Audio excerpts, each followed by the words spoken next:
Palavras de fé, com Bispo Palhano Rocha. Capítulo 20, segundo Crônica, capítulo 20, versos 14. E então veio o Espírito do Senhor no meio da congregação sobre Jaziel,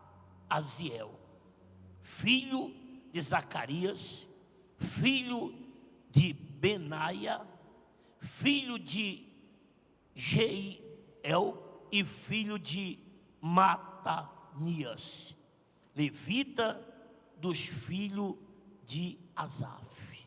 Olha aí, o Espírito, então veio o Espírito do Senhor. Deixa eu falar um pouco desse primeiro versículo, para você entender qual é a história aqui. Primeiro, o povo de Deus, o povo de Israel, eles foram atacados por outras tribos, outras pessoas, eram os inimigos daquela época. E eles foram ameaçados. Você percebe que todos os dias nós somos o quê? Ameaçados, sim ou não? É ou não é? Você olha na televisão, você olha na internet, nós somos ameaçados 24 horas.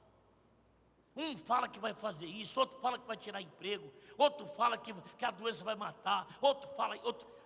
Nós vivemos, se a gente não tiver uma fé em Deus, nós vivemos assim, ó. Sim ou não? Sim ou não? A gente sai e não sabe se volta. Por quê? Assalto 24 horas. Estou certo ou estou errado, gente? Então, nós vivemos ameaçados 24 horas. Ameaçado porque eu não sei se vou conseguir criar o meu filho, eu não sei se vou conseguir educar o meu filho.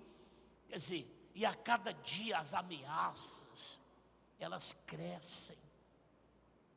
A cada dia as ameaças crescem, a cada dia elas crescem. E tem pessoas que vivem assim, tomando remédio controlado. Sabe por quê? Porque de tanto medo, não dorme mais direito. As casas estão todas com grade de ferro. As pessoas já não sentam mais numa calçada para conversar como um tempo atrás. As pessoas já não têm mais prazer de sair à noite. A noite está quase que uma saída, você só quer ir a lugares seguros, com medo de alguma surpresa. Então, naquela época, também esse povo estava sofrendo isso. Havia um povo que chegava às tribos e tomavam tudo que o povo tinha. Para você ver, né, que nunca, ontem eu estava pregando aqui para os jovens, nós tínhamos aqui ontem quase 500 jovens, talvez mais de 500. Talvez mais de 500 jovens eu preguei ontem aqui. Eu estava dizendo para eles que tudo que hoje existe, existia no passado. Amém, irmãos? Existia no passado. Tudo que você imagina que tem hoje, existia no passado. Ai, mas pai matando, pois é, pai matando o filho. Então, hoje também acontece isso, acontecia naquela época. Irmão matando irmão, acontece hoje, acontecia no passado. Mas por que agora que a gente vê tanto? Porque o número de pessoas cresceu demais. Mas do jeito que acontece hoje, acontecia no passado. Mas se você olhar para a Bíblia, você vai ver que quando a pessoa passa a crer em Deus, a conversa muda. Amém, igreja? A conversa muda. Você vê que a Bíblia diz aqui que veio o Espírito do Senhor no meio da congregação dos profetas, dos homens de Deus que estavam sendo ameaçados. Veio a presença de Deus, por quê? Porque eles estavam reunidos buscando a quem?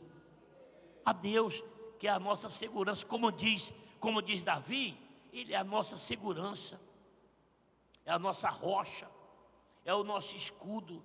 Mas imagina você hoje, você achar que você pode criar sua família sem a presença de Deus? Você achar que pode criar a tua família sem a ajuda de Deus? Você achar que você pode viver hoje sem a ajuda de Deus, você sabe que está mais difícil do que nunca. Hoje nós precisamos demais da presença de Deus. Porque, queira ou não, meu filho que não quer ir na igreja, mas de tanto ele ver o meu testemunho e me escutar, ele vai fazer o quê? Ele vai criar temor. Ele vai criar temor. Agora, se o pai é incrédulo, se a mãe é incrédula, então nós estamos num fogo cruzado. Você não sabe se teu filho vai e volta. Você não sabe se seu casamento de hoje é amanhã. Por quê? Porque infelizmente não há proteção de Deus. Ninguém busca, ninguém fala. Mas esse povo aqui estava ameaçado. Olha o versos 15. Olha o versos 15. E disse: dai ouvidos todo Judá, e vós, moradores de Jerusalém, e tu, ó rei Josafá, ao que vos diz o Senhor: não temais, nem vos assusteis por causa desta grande multidão, pois a peleja não é vossa, mas é de Deus. Dê uma salva de palmas para esse Deus. Olha aí, pessoal.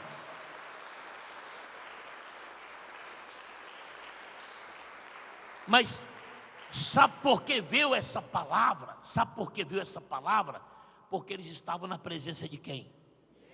De Deus. A esperança, a nossa esperança, ela tem que ser em Deus.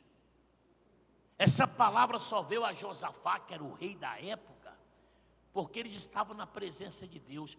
Se eu não tenho a proteção de Deus, como é que vai ser a minha vida? Como é que vai ser a minha casa? Como é que vai ser meu ministério? Como é que vai ser minha salvação? Como é que vai ser minha segurança? Então, Josafá, o Espírito de Deus veio até ele, e ele estava lá buscando Deus. Ainda bem que ele estava buscando a Deus. Ele foi ameaçado de morte, porque esse grupo que vinha contra ele era uma multidão 4 vezes mais do que o povo que estava com ele. O povo que estava com Josafá era menos do que o povo que vinha contra ele. Eram 4 vezes mais do que ele tinha. Então ele ficou apavorado pelas histórias que haviam sobre esse grupo. Então o que ele fez? Chamou todo mundo e vamos para a presença de quem, pessoal? De Deus.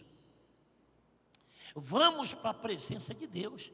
E eles começaram a buscar. O Espírito de Deus veio até eles e falou para eles, quando ele disse no versos 15: dai ouvidos todo Judá, vós moradores de Jerusalém, tu, ó rei Josafá, ao que vos diz o Senhor: não temais, nem vos assusteis por causa desta grande, olha a observação, por esta grande multidão, pois a peleja não é vossa, mas é de Deus. Quando a gente está firme com Deus, buscando Deus, então Deus está ali. Amém? Ó, Deus está ali. Deixa quem vier contra nós, mas Deus está lá na minha proteção. Deus está cuidando do meu portão. Né? Ah, Deus não é vigia de ninguém não, bispo. Quando eu falo que Deus está cuidando, não é obrigado Deus estar no meu portão. A Bíblia diz que Deus não dormita. Ou seja, Deus não dorme, Deus não cochila. Então, os anjos estão a serviço de quem? De quem? A Bíblia diz que os anjos estão a serviço de Deus. E quem é que dá ordem aos anjos? Quem é? É Deus. Então Deus dá ordem. Cuida lá da casinha do bispo Palhano. Deixa nenhum Satanás meter o dedo ali não. Amém. Diga glória a Deus. Porque eu estou na presença de Deus. E quando eu estou, Deus está cuidando.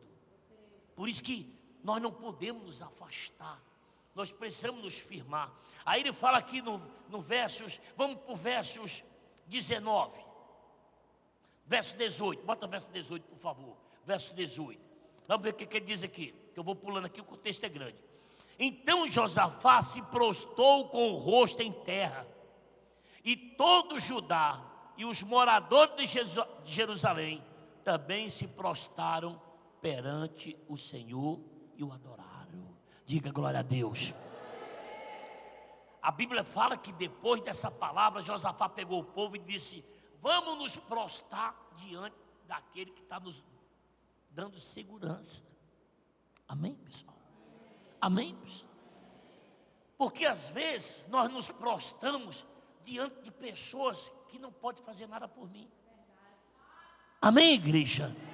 Quantas pessoas chegam para nós e dão uma esperança falsa, uma esperança mentirosa, e nós, por inocentes, nós acreditamos, sim ou não? Você tem que tomar cuidado com isso, porque o que existe de pessoas que te dão uma esperança falsa, uma esperança mentirosa, e você acaba se prostrando diante dessa pessoa, e depois você descobre que você não tem segurança, que você não tem proteção, que você se prostrou diante do Deus errado. Você se prostrou diante do Deus errado. Imagina se Josafá tivesse ido buscar suas imagens, os deuses pagãos da época. Imagina como muita gente faz. O que tem de gente se prostrando diante de Deus falso, que nada pode fazer. Afinal, quem deu a vida por mim, quem foi? Quem deu a vida por você? Foi Jesus. Deus enviou Jesus aqui para quê? Para cuidar da gente, para salvar a gente. Então, como é que eu vou crer em outros deuses? Na Bíblia não me fala das histórias desses outros deuses. Fala apenas dos seus testemunhos, mas eles não têm história. Porque eles fazem o que eu fiz. Larguei tudo para ser um pastor. Mas Deus, a Bíblia fala no livro de João, capítulo 3, 16, que Ele amou o mundo de tal maneira que deu o seu Filho unigênito, para morrer por amor a quem? Bata-se no peito. Por nós. Amém, gente? Amém? Ah, bispo, eu não mereço. Bem, é você que está falando, meu amigo. Mas Deus deu para morrer por você. Se você merece, se você não merece, isso cabe a Deus, não cabe a ninguém, e nem a você. Se eu mereço o que eu tenho, o que eu sou, só cabe a Deus. Não se preocupe quando alguém fala mal de você, não. Deixa falar. Ó, deixa falar. Deixa falar mal de você. Deus é contigo. Amém? Deus é contigo e acabou. Oh! Aleluia! Deus é com você. Deixa quem quiser perseguir você, falar mal de você, permaneça firme perante Deus e acabou. É o que nós temos que fazer, é o que nós precisamos fazer, estar firme perante Deus. Deixa quem quiser falar, caluniar, criticar, não se preocupe. O importante é que Deus está do meu lado. Deus é comigo para me abençoar, no nome do Senhor Jesus. Então, Josafá fez o quê? Se prostrou diante de Deus. Nós temos que nos prostrar diante do nosso Deus. Aí vamos aqui para o versículo 20. Versículo 20, bota aí, irmão, por favor. Eu estou pulando assim porque o texto é grande, pessoal. Versículo 20. Pela manhã cedo se levantaram e saíram ao desperto de Tecoa. Ao saíram eles pôs-se Josafá em pé e disse: ouvi-me, ó Judá, e vós, morador de Jerusalém, crede no Senhor, vosso Deus, e estareis seguros. Credes nos seus profetas e prosperareis. Dê glória a Deus. Oh! Que maravilha, né, gente? Aleluia! Glórias a Deus. Então, essa é a vontade de Deus, é essa. Eu tenho que crer em Deus e na palavra pregada para mim. Eu tenho que crer em Deus e na palavra pregada para mim. Se eu ando nessa fé, então, meu amigo, tudo vai dar certo. Tudo vai dar certo. Dê glória a Deus. Fique de pé no nome do Senhor Jesus. Oh, que maravilha, fica de pé.